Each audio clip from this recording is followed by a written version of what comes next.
تو آج عزم کر کے جائے کہ آج کے بعد نماز نہیں چھوڑوں گا، اللہ کے رسول راضی ہو جائیں گے انشاءاللہ، چونکہ حضور نے نماز کو اپنی آنکھوں کی ٹھنڈک قرار دیا ہے، یہ حضور کے لیے راحت کا سبب تھا۔ تو 5 گانا نماز شعار زندگی رکھ۔ جبریل براق لے کے حضور کی خدمت میں حاضر ہوتا ہے۔ حضور فرماتے ہیں دون البغل فوق الحمار، وہ جو براق تھا وہ خچر سے کچھ چھوٹا تھا اور گدھے سے کچھ بڑا تھا، تو میرے لیے براق تیار ہے۔ تو جبریل نے کہا کہ سب سے پہلے آپ کے دل کو غسل دینا ہے، تو فرماتے ہیں کہ میرے سینے سے دل کو نکالا گیا اور ایک تشتری میں رکھا گیا، اللہ اکبر، اور آب زمزم سے اس کو غسل دیا گیا۔ جب دل کو غسل دیا گیا تو جبریل نے حضور کے قلب اطہر کو دیکھا تو حیران ہو گئے اور بے ساختہ پکار اٹھے۔ علامہ بدر الدین عینی نے شرح صحیح بخاری کے اندر لکھا ہے کہ جو ہی قلب مصطفیٰ جبریل نے دیکھا تو بے ساختہ پکار اٹھے کہ قلب سدید فیہ عینان تبصران و اذنان تسمان، واہ واہ کیسا دل ہے جس میں 2 آنکھیں ہیں دیکھتی ہیں، 2 کان ہیں جو سنتے ہیں۔ ایسا دل کائنات میں پہلے کسی نے نہیں دیکھا، نہ کسی کا ہوا ہے، جس میں آنکھیں بھی ہوں، جس میں کان بھی ہوں۔ جو قصیدہ پڑھا جاتا ہے مصطفیٰ جان رحمت پہ لاکھوں سلام، اس پورے قصیدہ سلامیہ کے اندر حضور کے ایک ایک عضو کی تعریف کی گئی ہے۔ کبھی ہونٹوں کا ذکر کرتے ہیں، پتلی پتلی گلے قدس کی پتیاں، ان لبوں کی نزاکت پہ لاکھوں سلام۔ کبھی ہاتھوں کا ذکر کرتے ہیں، ہاتھ جس سمت اٹھ گئے غنی کر دیا، بحر موج سماحت پہ لاکھوں سلام۔ کبھی بازوؤں کا ذکر کیا، جن کو بارے 2 عالم کی پرواہ نہیں، ایسے بازو کی طاقت پہ لاکھوں سلام۔ کبھی سر کا ذکر کیا، جس کے آگے سرے سروراں خم رہے، اس سرے تاج رفعت پہ لاکھوں سلام۔ کبھی حضور کی مبارک بینی کا ذکر کیا، کبھی آنکھوں کا تذکرہ کیا، کبھی حضور علیہ السلام کی مبارک زلفوں کا ذکر کیا، ایک ایک عضو کا ذکر کیا۔ چلتے چلتے جب دل پہ آئے تو اعلی حضرت کا قلم نہیں رک جاتا اور سوچتے ہیں کیا لکھوں، اور اعلی حضرت بولے دل سمجھ سے ورا، دل سمجھ سے ورا، مگر یوں کہوں غنچائے راز وحدت پہ لاکھوں سلام۔ دل سمجھ سے بالا ہے لیکن یوں کہہ دیتا ہوں اللہ کے رازوں کا امین ہے تو وہ قلب مصطفیٰ ہے صلی اللہ علیہ وسلم۔ تو حضور علیہ السلام کا مبارک قلب اطہر جب نکالا گیا تو جبریل نے کہا قلب وقیع فیہ عینان تبصران و اذنان تسمعان، واہ واہ کیسا دل ہے جس میں 2 آنکھیں ہیں جو دیکھتی ہیں، 2 کان ہیں جو سنتے ہیں۔ حضور کی آنکھیں ہماری آنکھوں جیسی نہیں ہیں، نہ ہماری آنکھیں حضور کی آنکھوں جیسی۔ ہماری آنکھوں کے اندر تو میل کچیل آتا ہے، حضور کی آنکھوں میں مازاق کے کجلے لگے تھے۔ مست آنکھیں رضا مازاق کے کجلے والی، مست آنکھیں رضا مازاق کے کجلے والی، گر میری سمت بھی اٹھیں تو مقدر جاگے، گر میری سمت بھی اٹھیں تو مقدر جاگے۔ تو حضور کی مبارک آنکھیں، اللہ اکبر، کیا خوب سجن دیاں اکھیاں نے، کیا خوب سجن دیاں اکھیاں نے، جویں پر کے سرائیاں رکھیاں۔ سارے نبیوں کی زندگیوں کا مطالعہ کیجئے، ان کو سخت سے سخت، کٹھن سے کٹھن حالات کا مقابلہ کرنا پڑا اور حالات کی سختیاں انہوں نے گوارا کی، لیکن اٹھنے والے قدم پیچھے نہیں ہٹے، وہ آگے ہی بڑھتے چلے گئے اور عظیمتوں کے سفر طے کرتے گئے۔ سب سے زیادہ مشکل اور کٹھن حالات میرے اور آپ کے آقا و مولا حضور نبی رحمت صلی اللہ علیہ وآلہ وسلم کو ملے اور حالات کا جبر حضور کو سہنا پڑا، تلخیاں گوارا کرنی پڑی۔ پیدا ہوئے تو باپ کا سایہ سر پہ نہیں تھا، 6 سال کی عمر تھی کہ ماں انتقال کر گئی۔ حضور نے اعلان نبوت کیا تو اپنے ہی مخالف ہو گئے۔ سب سے پہلا شخص جو کھڑا ہوا اور جس نے بدتمیزی کی وہ رشتے میں سکا چچا لگتا تھا۔ اس کی بیوی سارا دن جا کے جنگل میں کانٹے جمع کرتی تھی، ام جمیل، اور جن راہوں سے حضور نے گزرنا ہوتا ان راہوں میں بکھیر دیتی کہ پاؤں زخمی ہوں گے اور منزل پہ پہنچ نہیں سکیں گے، لیکن میرے حضور گھر سے نکلتے ہیں، ان کانٹوں سے بچ کے گزرتے ہیں اور ان گڑھوں سے بچ کے گزرتے ہیں اور پھر بھی ان تک پہنچ جاتے ہیں۔ کھود لیے گڑھے، بچھا لیے کانٹے، آ گیا ہوں تمہارے پاس پیغام لے کر۔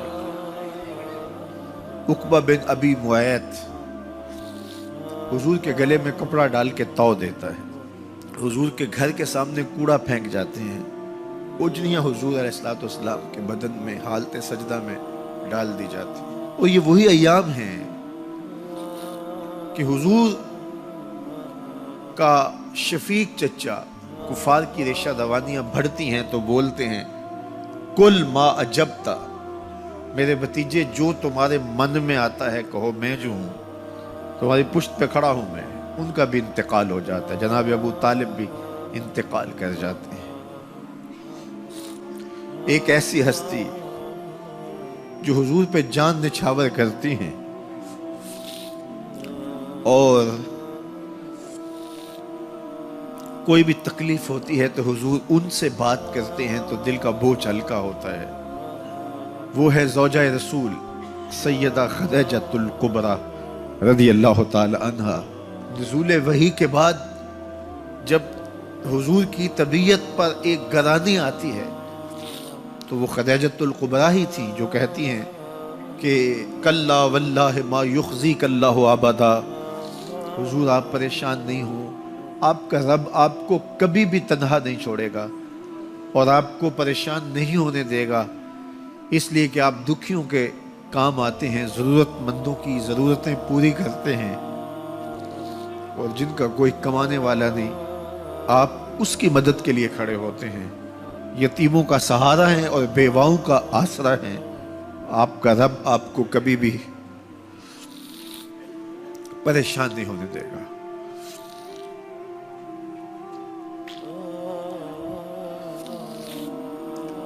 سیدہ خدیجہ الکبریٰ کا بھی انتقال ہو جاتا ہے، جو ہر مشکل وقت میں ڈھارس بندھاتی تھی، پشت پہ سایہ بن کے نگہبانی کا فریضہ انجام دینے والے چچا بھی انتقال کر جاتے ہیں۔ عقبہ بن ابی معیط کی بدتمیزیاں بڑھ جاتی ہیں،